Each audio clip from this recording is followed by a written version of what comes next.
even to do a joint venture in a farming project. Sounds simple, but it's a very important issue.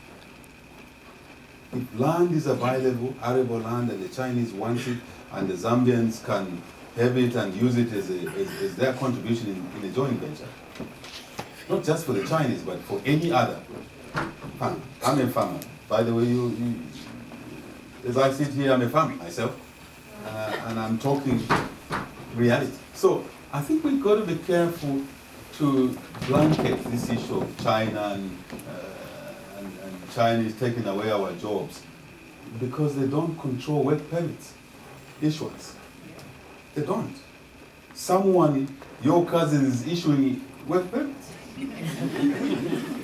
But they're doing it without connecting to the needs of Zambians and what Zambians can do. There is also an issue for us in Zambia of a level playing field in the issuance of contracts for goods and services. With a situation where roads are being done at a high cost but poor quality. Who sits in the procurement offices? Who?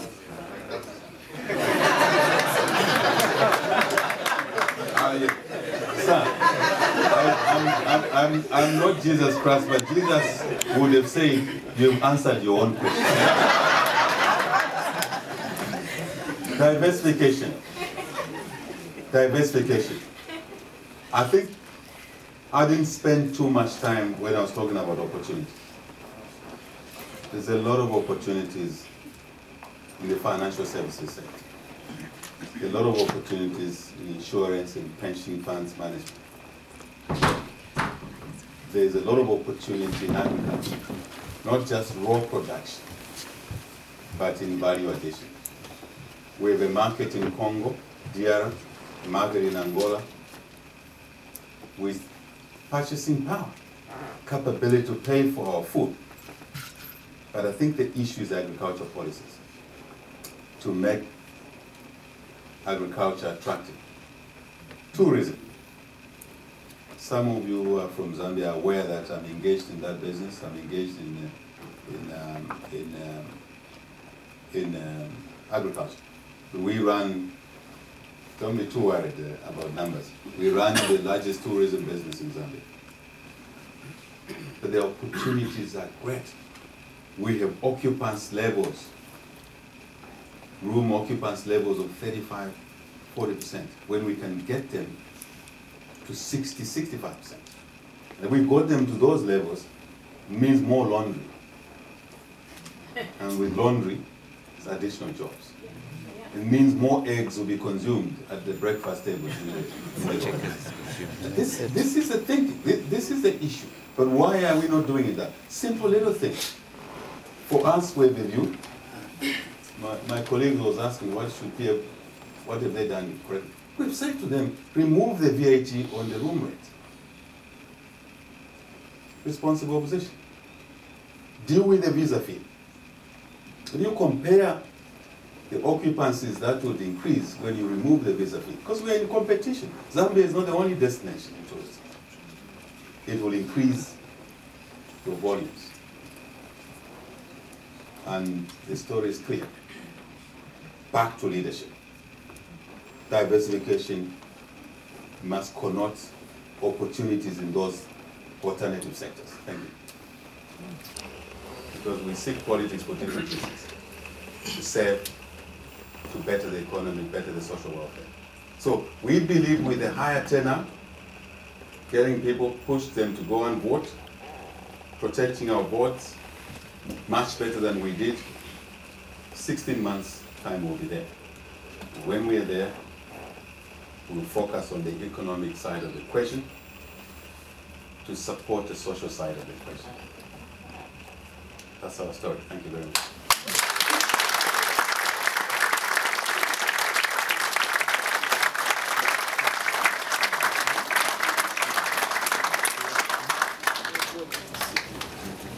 Thank you very much for that very clear and inspiring presentation. we have quite a while for questions, so who would like to start? Who would like to ask a question? Okay, I'll take, would you like to take? I can ask the question. Can everybody hear me? Yeah. Okay, so just 3 very quick ones. Make it just quick one. Oh, okay. Okay, well, you spoke about the mining tax, right, which is obviously top of mind for the business audience here. You said obviously there are problems that UPND would have moved to resolve that issue. But what do you think could be done? I mean, should the tax be slightly lower? Because in order to address some of the poverty and other economic problems you've identified, you do need to collect revenue, but at the same time you want to attract foreign investors. So what do you think your policy would be on that? Okay. And one here in the second row. First, I would like to actually correct Richard for saying that the southern province is one of the is a poor area of Zambia. By Zambian standards, it's actually one of the richest.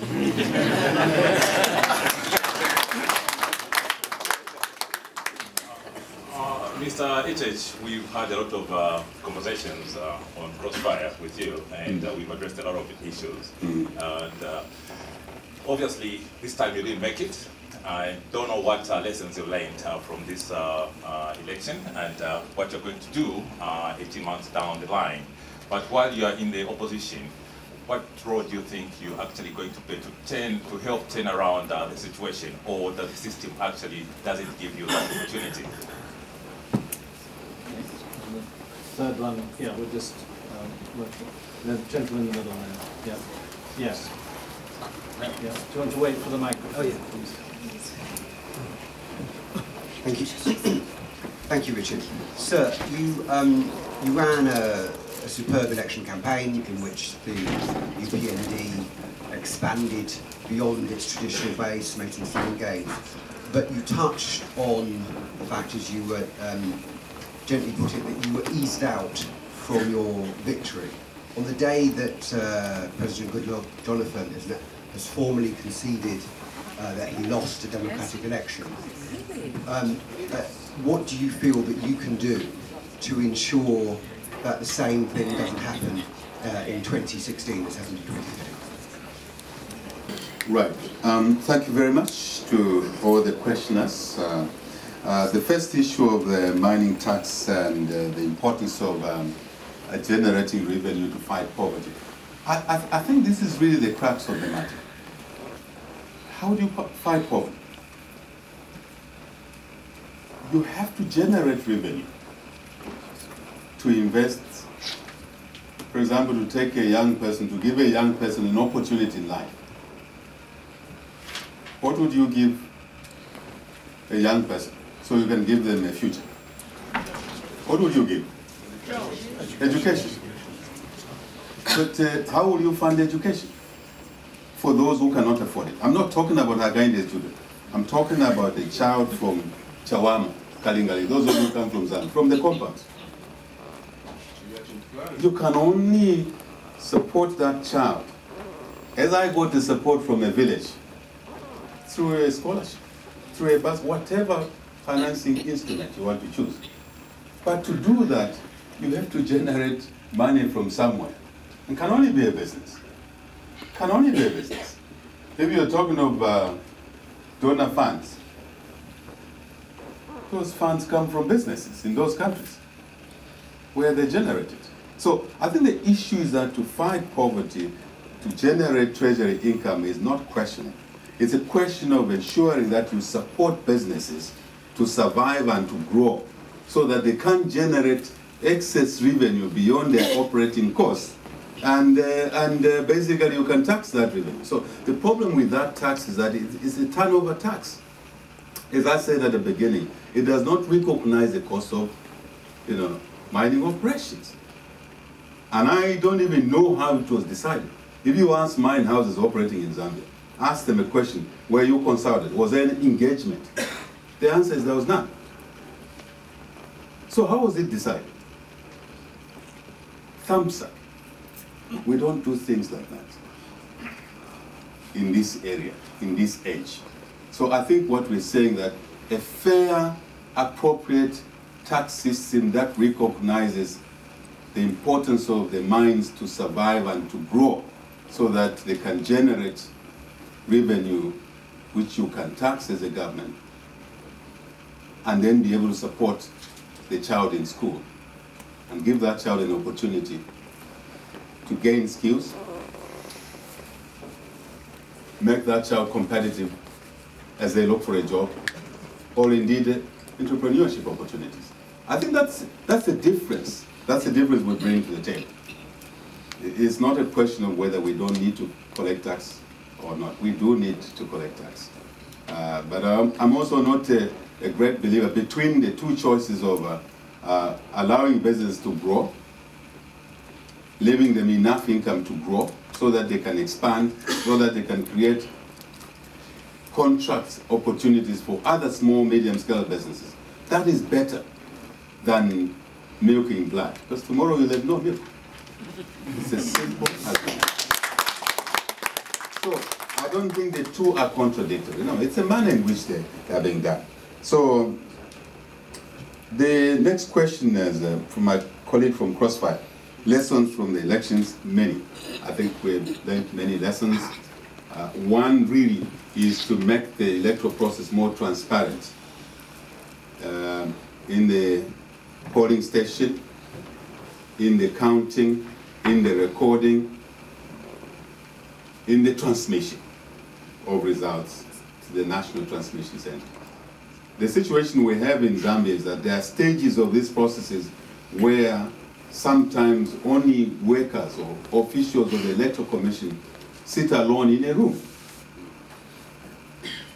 I don't think that should happen again. Let stakeholders, few as they may be, sit in each room of these stages so that you can follow through the figures. Another, for the first time in the history of our country's elections, election results were announced in blocks. 50 constituencies announced at once. The history has been each constituency is announced individually. So you can quickly check if there's an anomaly or not. As I say, the fact that we did not support our people, those who support us to go in the streets, does not mean there were no anomalies. As I said, we value the country's stability more than anything else, and hopefully we use this opportunity to make amendments in terms of lessons to the processes to make them open, accountable, transparent. In terms of the Jonathan story, nobody would raise a finger when an election is free and fair. I've lost elections before. You've never had me raise a nation. But if there are flaws, we'll raise a nation. Not for Hakainde. I think for democratic development. That's maybe what I would say over Jonathan issue. And it's also important in Africa that ruling parties must step aside through an election process to create this area of opportunity for other players to take office, to be able to implement their own vision and policy choices, as I say. I'm sure all of you know that in a democracy, you should only assume office through elections.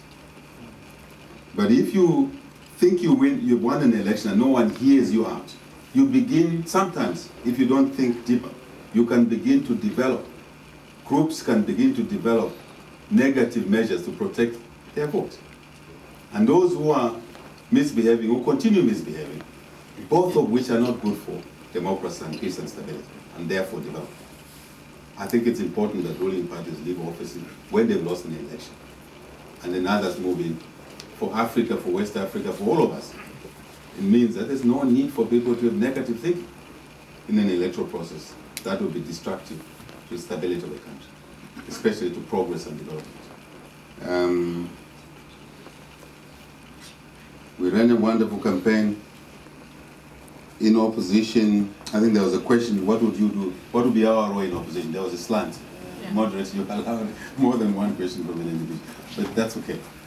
The world is not fair all the time. So I think we are playing we are performing our role. To start with, as a responsible opposition leader. By the way, I hope you realize the election results have redefined politics in Zambia. We had 11 candidates. 2 of us were 47, 48% apiece.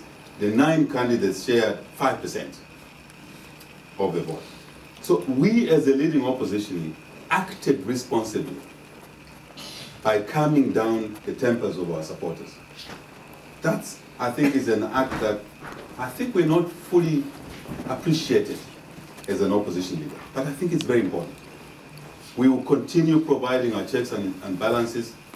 We offer policy choices that are different from those of the PF on a regular basis. Sometimes it gets us in trouble, ends us a night in the cells. We don't really mind. It shouldn't be like that. So we'll continue our role of checks and balances while we remain in the opposition. But we believe it's only for 16 months. Thank you.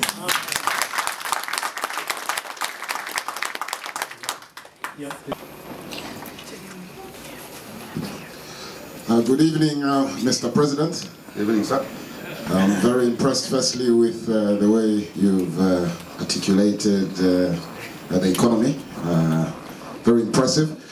My only question, Mr. President, is bloodshed in the country. The issue of cadres, what we call here in the UK rude boys. We hardly see rude boys following El Miliband to a conference, beating up people. And I think we've seen this from the UNIP days, MMD. We see it with the current government of cadres causing bloodshed. I remember a few years back, yourself, you were, I think, under house arrest in Mufumbwe, where people were battered, there was blood. And we've seen it both in PF and UPND. Now, what are you going to do, Mr. President? You know we need the economy, but what about cadreism, which is taking people's lives? What are you going to do about that? Thank you, Mr. President. The lady just down.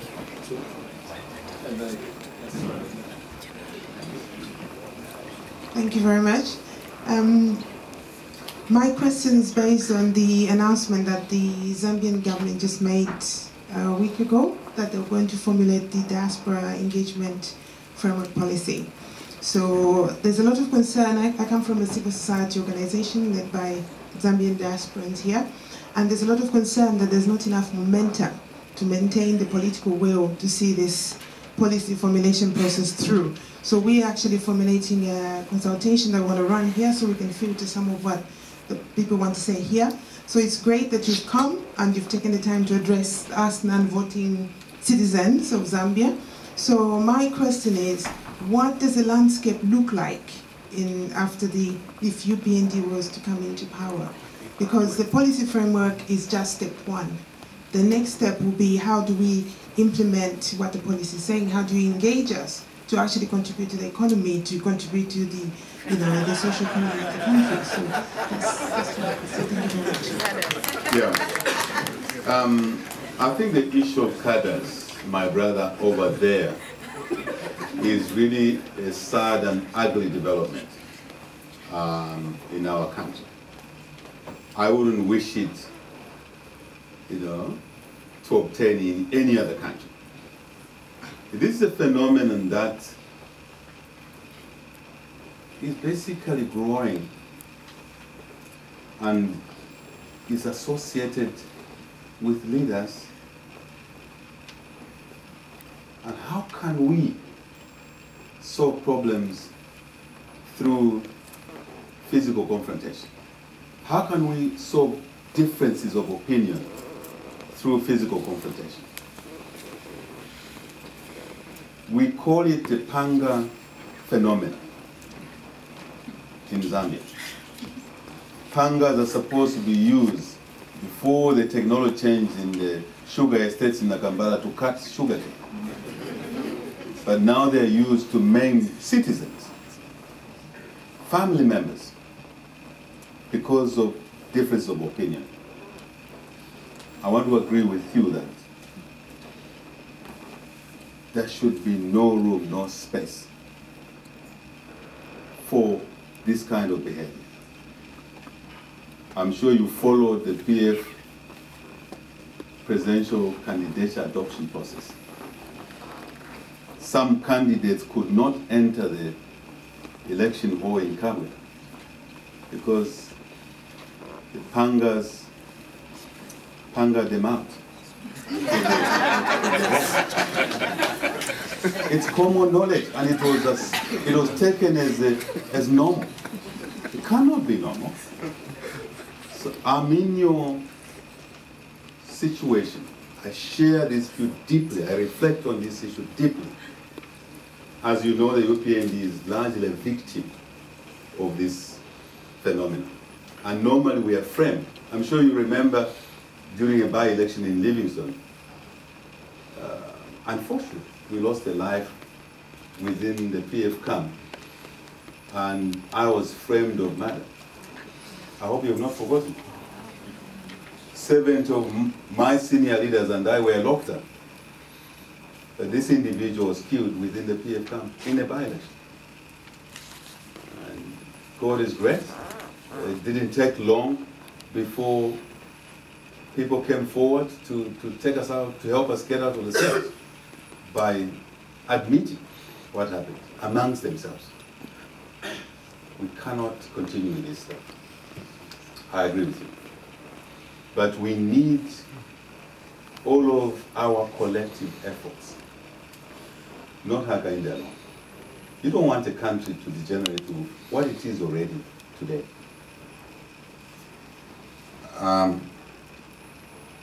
Please help. Zambians who are in this room, you have a say, a very strong say. Businesses that are in this room and operating in Zambia, tomorrow it will move away from political issues to an issue where a worker is not happy with the salary increment. They will mobilize pangas and deal with the employer. We're not far from it. This cannot continue. The diaspora engagement policy, I'm not too sure about how well-meaning this policy is by the PF. I'm not too sure. I haven't applied my mind. All I can say from our part is that the diaspora is very, very important. The skills held by the Zambians in the diaspora, the contacts that they have, the network of friends that they have, your ability to take advantage of the financial markets here to raise resources for projects in Zambia cannot be underestimated. I'm not just talking about remittances. I'm talking about capital raising based on where you work. Some of you work for banks, some of you work for venture capital funds, some of you work for various organizations and the friends that you interact with. For us, we would like to actively work with yourselves in this area and encourage you to assist the development efforts in Zambia. That's a question that we see you most valuable. So that's all I can say about ourselves in that context. And somebody said, I think it's you, madam, that you don't vote. You vote. Yeah. You do vote. You can influence the vote of your sisters and brothers and nephews.